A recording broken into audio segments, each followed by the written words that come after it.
Looking back on the church's history, many of the parishioners here in the Diocese of Greensburg are descendants of immigrants whose homelands are scattered all over the world.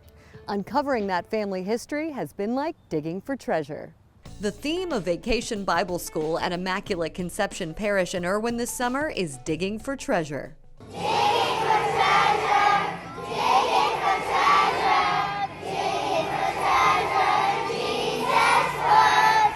The faith formation staff uses parables to help students unlock the Bible's teachings. We can look to the parables again today as instructions for us and ways to how Jesus and his teachings relate to our lives. In the huge crowd of students are my own two children who recently began digging for their own treasure, uncovering family stories from more than 100 years ago, and discovering that they are fifth-generation parishioners at Immaculate Conception. The COVID-19 pandemic gave us some together time at home, which we used to research our family history. We knew that our family patriarch, Florino Scalzetti, immigrated from Italy in the early 1890s, married his wife Caroline, fathered 11 children, and owned both a coal mine and a general store in Yukon, Westmoreland County.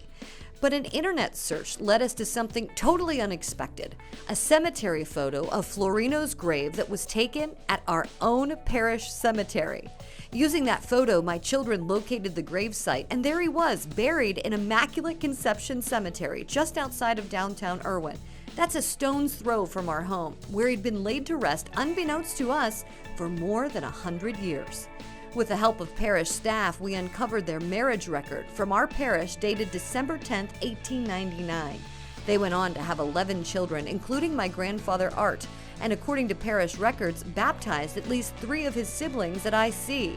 That makes my children fifth-generation parishioners there.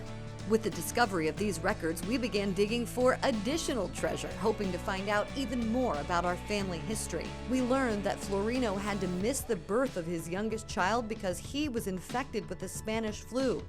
Caroline named the child Florino after his father, but sadly, the two would never meet. Florino Sr. died when his new baby was just 5 days old.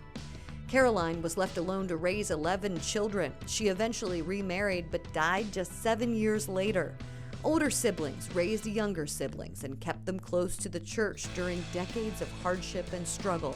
Time went on and the family tree grew too large to stay close-knit, but the Catholic faith continued to be passed down through the generations, who have since lived through their own pandemic.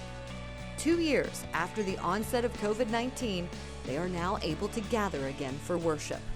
They are the young church who now dig for treasure in the lessons of the Bible. Our job is to help them find what they seek.